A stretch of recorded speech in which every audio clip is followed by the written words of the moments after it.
They praise you when you are useful. They reward your compliance. They admire your talents, your effort, your adaptability. But usefulness is a currency that depletes.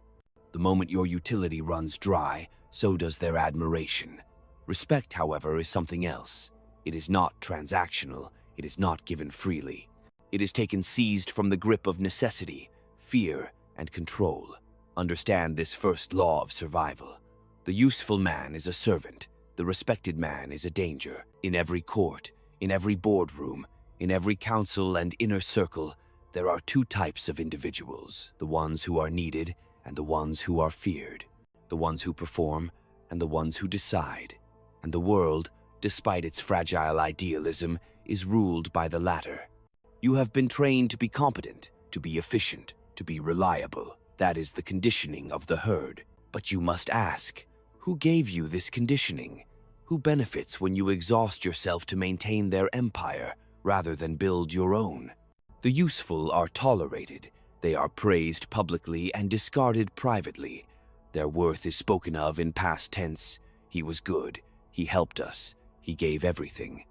And then silence. Respect, on the other hand, demands presence. Even when you leave the room, your influence lingers. It demands memory. It breeds precaution. They cannot dismiss you, even in absence, because your shadow remains on every decision. To be respected, you must cease being merely instrumental. You must become unpredictable. Usefulness is predictability in disguise. It tells others exactly where to place you. It confines you to the shape of their needs. But the one who cannot be fully known, the one whose motives stretch beneath the surface like hidden currents, that is the one who reshapes the game itself. You are told to contribute, but contribution is a leash if it is not tied to power. Ask yourself, when you solve their problems, do they grant you autonomy, or do they bind you tighter to the machine you helped repair? Power does not come from service. It comes from positioning. And positioning is war by other means. Withdraw from the reflex to please. Reject the hunger for approval. These are the instincts of the pawn. You must begin to move like the strategist, the general who wins not by fighting every battle, but by choosing which terrain to make sacred, which sacrifices to make visible, which loyalties to fracture. Loyalty, too, is a tool. It is not a virtue in itself. It is currency to be given where it buys silence, influence, leverage, and when it costs too much, it must be burned like old documents. The respected man does not give his loyalty freely. He gives the illusion of it. He shows just enough allegiance to earn trust, and just enough distance to never be fully owned. He makes himself indispensable not by fulfilling tasks, but by controlling outcomes. He understands that it is not enough to be part of the machinery. You must threaten to break it, should your terms not be met. Fear is not the enemy of respect. It is its architect. They will never say they fear you, but they will check their words around you. They will weigh the cost of crossing you. They will smile, but not too casually. They will never joke at your expense. This is not cruelty.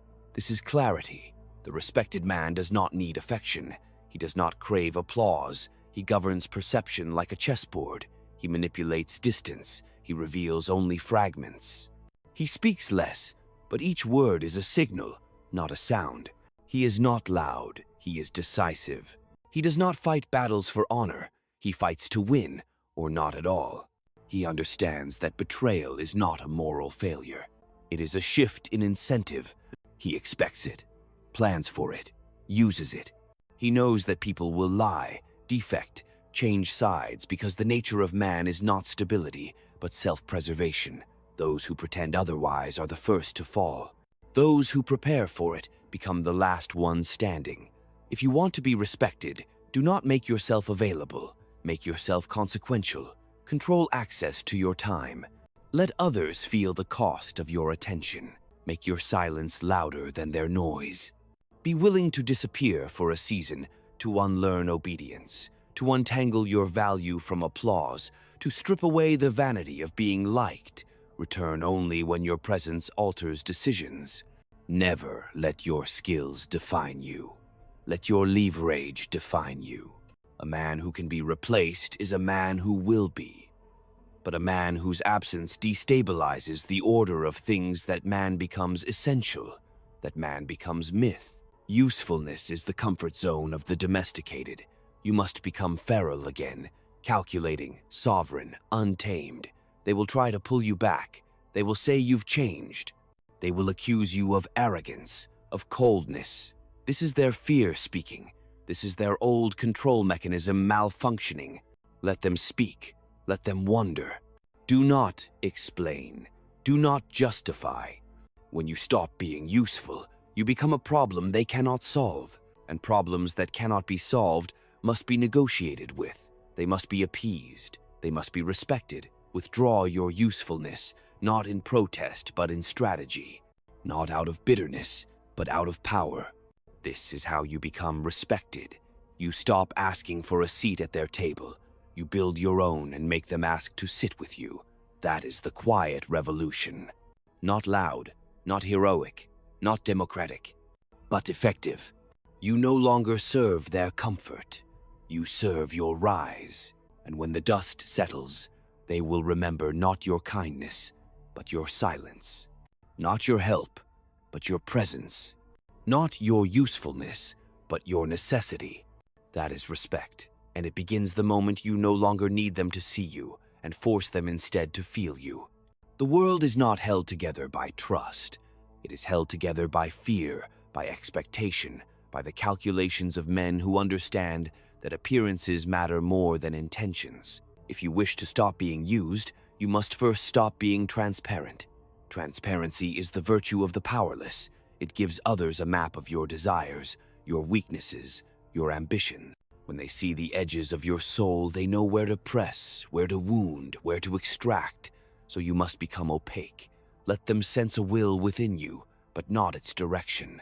Let them see movement, but not destination. Silence is not emptiness.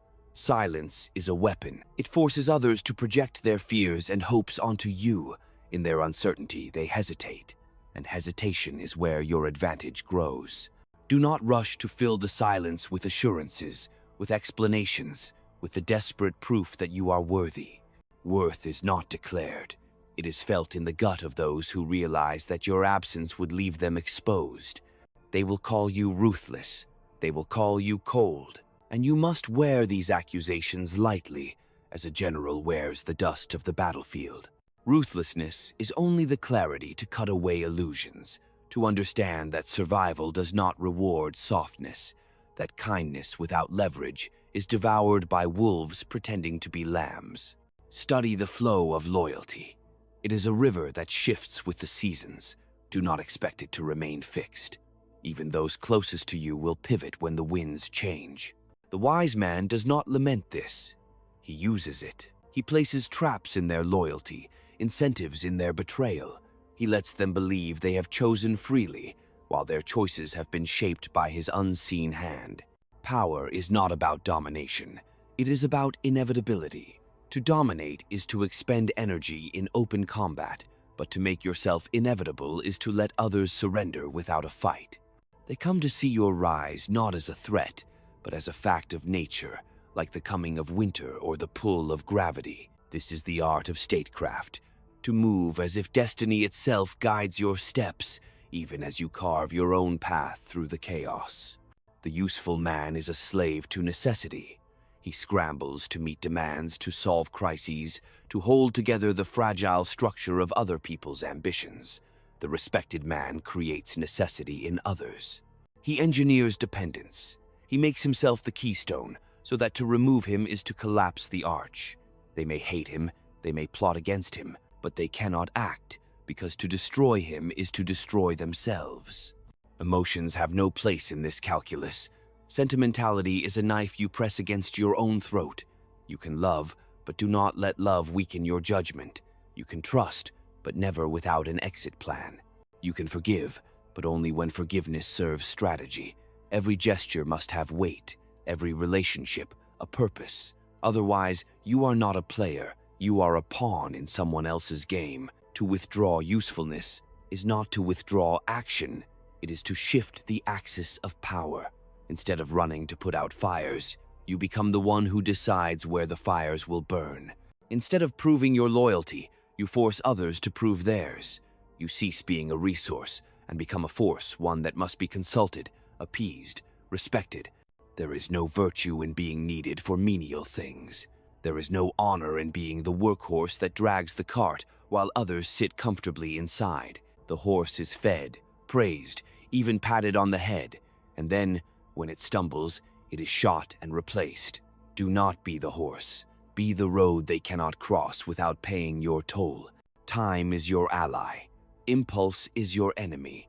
The useful man burns himself out in haste. The respected man builds patiently, layer by layer, until the foundation beneath him is unshakable. Every alliance is temporary, every friendship conditional. This is not cynicism, it is recognition of the human heart. Ambition rules men more than affection. Fear outlasts gratitude. Power is the only true bond, because power defines reality. Do not mistake this for despair. This is liberation. When you stop seeking to be liked, you free yourself to be effective. When you stop striving to please, you begin to command. When you stop being useful, you step into the realm where respect grows not from what you give, but from what you can take away. The old world worshipped saints. The new world worships utility. But in every age, the rulers are the ones who understand that neither sainthood nor servitude protects you from the wolves. Only strength does. Only control does. Withdraw, observe, rebuild yourself in secret. Let them wonder where you went, why you no longer answer every summons, why your smile no longer bends so easily. Make them uneasy in your absence. Let your silence speak the threat you do not utter. You will miss me more than you realize. And when you return, do not return as the servant. Return as the master of terms, the author of outcomes. Make your presence felt like a shift in the wind, subtle at first, then impossible to ignore. Respect is born in scarcity. It is forged in the fires of necessity, and it belongs not to the man who serves, but to the man who commands. Now ask yourself, are you prepared to stop being useful? Are you prepared to be feared, misunderstood, and unyielding? Are you prepared to sacrifice comfort for authority, affection for leverage, popularity for permanence? This is the threshold. Once crossed, you do not return. The useful man dies here, and from his ashes rises something rarer, harder, and infinitely more dangerous. The man they cannot discard. The man they cannot replace. The man they respect. They will test you. Once you withdraw your usefulness, once you stop feeding their needs and soothing their fears, they will probe your resolve, first with flattery, then with outrage, and finally with silence of their own. This is the dance of power. They will try to draw you back into their orbit, to reduce you once again to a servant disguised as a partner. Resist. To yield now is to forfeit everything. You must teach them that access to you is no longer free, that your presence is no longer a gift they can summon at will. The most dangerous moment in any rise is not the first act of defiance, but the hesitation that follows it. Doubt is poison. It seeps into your mind and makes you long for the comfort of being needed again. You must kill this impulse without mercy. The world does not respect the half-hearted. It respects only the man who embraces his role fully, even if that role isolates him. Power reshapes the soul. It demands a new posture, a new rhythm, a new architecture of thought. The useful man lives in reaction, constantly adjusting to forces outside himself. The respected man imposes direction. He bends events toward his will, even when he appears passive. This is not aggression, it is gravity. To achieve this gravity, you must master the art of absence. Scarcity is power. The more available you are, the more cheaply they value you. When a resource is abundant, it is wasted. When a resource is rare, it is hoarded, guarded, worshipped. Make yourself rare. Let your words carry the weight of rations in a famine. Let your time become a luxury they must earn. You will see their faces change. Those who once smiled easily will grow cautious. Those who once commanded you will begin to tread lightly. And those who once dismissed you will watch you with a predator's unease, sensing that you have slipped from their control. This is good. Let them feel that shift in the air, that uncertainty, that creeping realization that you are no longer theirs to use. But do not mistake fear for respect. Fear is only the beginning. Respect is deeper. Respect is fear tempered by necessity, fear bound by admiration, fear fused with the acknowledgement that you have become integral to the structure itself. To get there, you must weave yourself into their calculations so completely that even your enemies hesitate to harm you. They will imagine the chaos that would follow your fall, and they will choose to endure you rather than risk it.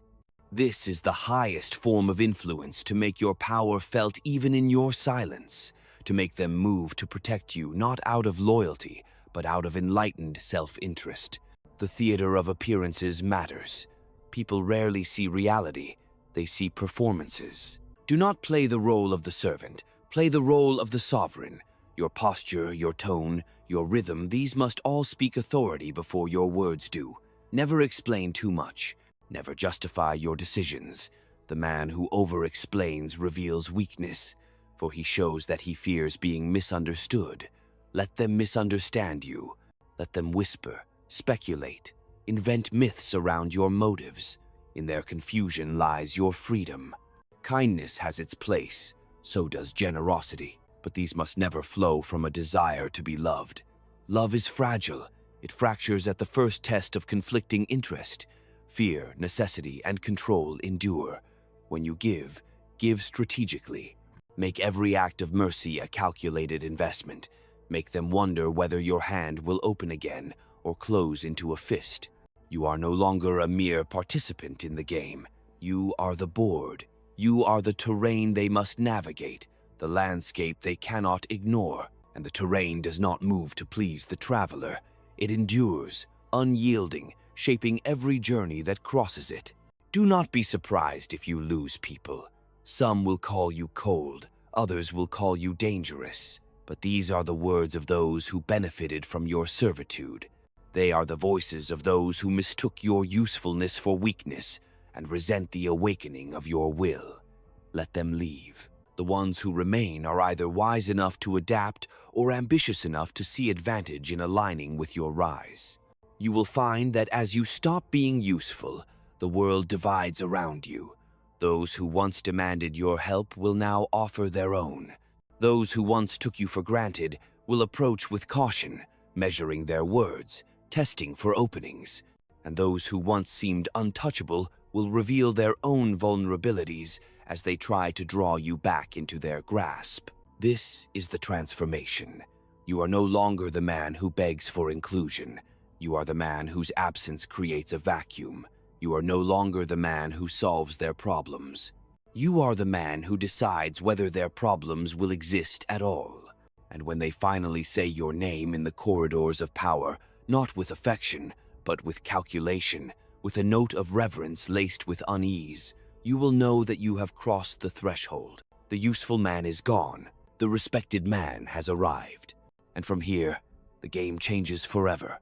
Every structure of power, whether in palaces of marble or glass towers of steel, is built on the same fragile foundation: perception. They will tell you it is built on law, on morality, on reason, on consensus. These are comforting illusions sold to the many to pacify their hunger for justice. But beneath the surface, the machinery runs on fear, ambition, and the quiet terror of losing position. If you wish to endure in this world, you must learn to manipulate that machinery, not be crushed beneath its wheels. The useful man clings to systems. He believes in the promises of fairness and recognition. He works harder, thinking that merit alone will lift him above the masses. But merit is not power. Talent is not power. Even brilliance is not power. Power is the ability to dictate outcomes, to make others revolve around your center of gravity, whether they admire you or not. Withdraw from the belief that contribution is your shield. It is not. Contribution is expected. It is consumed. And when it is no longer sufficient, the very people you sustained will turn against you, as if your previous value was a debt you still owe. To be respected, you must cultivate scarcity. Stop solving every problem. Stop rushing to assist. Let some fires burn. Let them see what happens when you are not there to save them. There is no art more critical to survival than the art of refusal. A man who cannot say no is already conquered. His boundaries are permeable. His will is open terrain. But a man who says no with calm authority, with the stillness of someone who does not fear their disapproval, that man forces others to adapt. They may rage, they may bargain, they may threaten, yet in the end, they will submit because they will realize they have no alternative. This is how respect begins, not in loud victories, but in quiet denials. Not in heroic service, but in the discipline to withhold. Never confuse service with control. There are men who serve from strength, but they are rare. Most serve because they are unable to shape events. They pour out their energy, thinking the world will reward them. But the world does not reward devotion. It rewards leverage. Leverage is the hidden currency of every throne. It is not amassed overnight. It is cultivated patiently through secrets gathered, alliances forged, dependencies created. The respected man never shows all his cards. He allows others to underestimate him, to believe they hold the upper hand. And then, when the moment comes, he reveals the trap he has laid in the roots of their power. Do not speak of your plans. Do not announce your boundaries. Enforce them without warning. The man who declares his every move exposes himself to sabotage. The man who acts without preamble keeps his enemies guessing, their countermoves paralyzed by uncertainty. Human nature is constant. It has not changed in 1,000 years and will not change in 1,000 more. Men desire security, but they respect strength. They long for fairness, but they obey fear. They praise virtue, but they follow necessity. If you wish to lead them, you must accept them as they are, not as they pretend to be. Mercy has its place, but mercy without the capacity for punishment is weakness. Kindness has its place, but kindness without the possibility of wrath is naivety. You must be capable of both extremes, the open hand and the iron fist, and let the world believe it does not know which one you will extend. Learn to disappear. Withdrawal is not defeat. It is strategy. When you are too visible, too available, you become ordinary. Ordinary men are not feared. Ordinary men are not remembered. Become the storm on the horizon, the force whose approach changes the behavior of entire cities. Understand that the theater of power is endless. Even when you are strong, there will be others plotting your fall. This is not a flaw in the system. It is the system. Betrayal is not an exception. It is the default state of politics. Prepare for it. Anticipate it. Never be surprised when those you lifted betray you. Instead, ensure that their betrayal serves your design. Control is not about crushing opposition directly. It is about shaping the environment so that opposition cannot organize. A lion does not chase every gazelle. He stakes his claim over the watering hole, and the gazelles come to him. Likewise, you must position yourself where others cannot act without crossing your territory. Make yourself the unavoidable obstacle in every plan, the silent force behind every decision. When they finally see you as inevitable, not loved, not admired, but inevitable, you have won. The useful man is remembered only for as long as he serves. The respected man is remembered even in his absence. His name lingers in rooms he no longer enters. His influence outlives his presence. And when you have achieved this, when you have ceased to be merely a functionary in the designs of others and become a designer yourself, you will feel the difference. It is not peace. Power is never peaceful. It is not freedom. Power is its own burden. It is clarity, a cold, precise clarity that burns away illusions and leaves only the hard truth. The world belongs to those willing to seize it, and the first step to seizing it is to stop being useful. Do not mistake the murmurs of gratitude for permanence. Gratitude is a shallow river. It dries quickly under the heat of ambition, replaced by resentment the moment your presence becomes inconvenient. They will praise you when you serve their needs. They will curse you when you remind them of their dependence. That is why the useful man is doomed to perish unprotected, surrounded not by allies but by beneficiaries who no longer require him. The respected man, however, is mourned even by those who plotted against him, for they understand too late that their own stability was tied to his existence. You must become indispensable, but not in the way they demand. Do not let them define your value in the tasks you perform. A tool is only valued when it fits the hand. Once it dulls, it is discarded. Instead, weave yourself into the structure of power so tightly that to remove you would bring down the entire scaffolding. Let your absence create chaos, your silence breed panic. Then they will understand that your worth was never in what you gave, but in what you withheld. Master the art of the pause. The world belongs to those who can wait without flinching, who can watch others exhaust themselves in frantic movement while they hold their position. Impulse is a disease that afflicts the weak. They act because they fear they will be forgotten.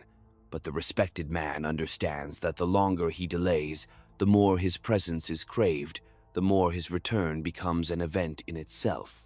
When you are absent, let rumors grow. Let uncertainty ferment. Never correct their speculations.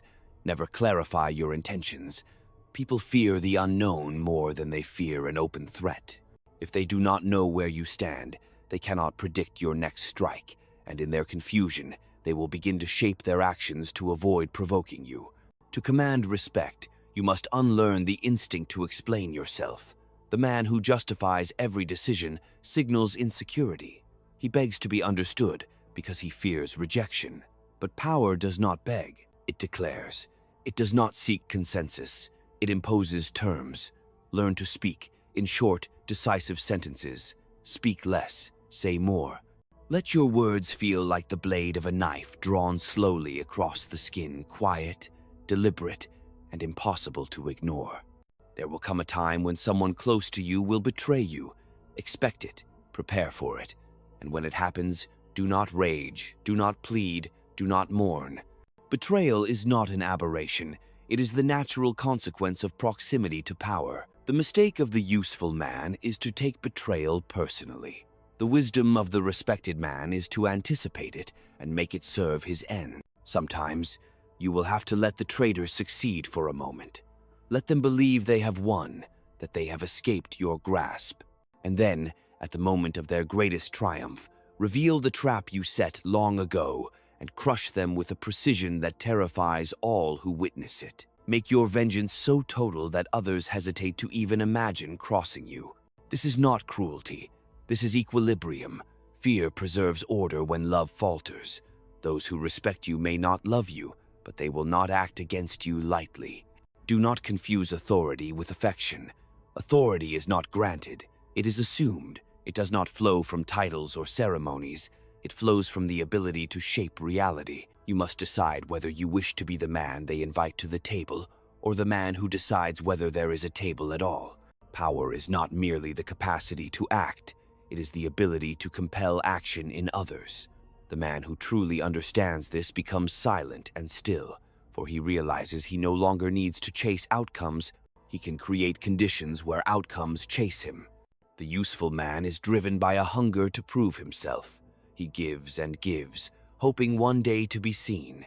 But the respected man knows that to be seen too clearly is a danger. Mystery is armor. The less they know about your motives, your strengths, your vulnerabilities, the more they will tread carefully. Let them wonder about you. Let them fear disappointing you. Let them gossip about your past and speculate about your future. Their words are chains that bind their minds to your presence, and if the day comes when they dare to move against you, let them realize too late that every step they took was onto ground you prepared, that the trap was not sprung in haste, but forged long before they thought to betray. This is patience. This is design. This is power. When you cease being useful, you step beyond the reach of exploitation. When you cease being useful, they must deal with you on your terms. And when you cease being useful, you finally begin to exist as more than an instrument. You exist as a force. Do not apologize for this. Do not seek to soften your edge. The world will always demand sacrifices from the strong. It will always call on you to dull your teeth for their comfort. Refuse. You were not born to be consumed by their endless appetites. You were born to impose your own shape upon the world, to leave marks that cannot be erased. And so the question remains, will you be content to remain their servant, their convenient tool, or will you step into the loneliness and clarity of command, where respect replaces applause and fear sharpens loyalty? The choice is not without cost, but understand this: there is no path back. Once you stop being useful, you cannot return to their good graces. You will no longer be one of them. You will stand apart, above, and alone. But you will stand, and when the dust clears, when the years have passed, and when even your enemies speak your name with restraint, you will know you have achieved something rarer than affection and stronger than utility. You will have become necessary, and necessity is the truest form of respect. They will never forgive you for outgrowing them. Understand this now. The moment you step beyond their reach, the moment you cease to be their instrument and become your own sovereign, they will rewrite your story in their minds. They will call you arrogant, ungrateful, dangerous. Let them. Every accusation they throw is proof that they can no longer control you. You will feel the weight of isolation settle on your shoulders. The path of the respected is narrow, and few will walk it beside you. Those who do will not be your equals. They will orbit you like moons around a planet, pulled by your gravity, but never sharing your center. Do not mistake their proximity for loyalty. Do not mistake their smiles for love. Love belongs to the useful man. Fear belongs to the respected one, and fear is more enduring. There is a cost to this life.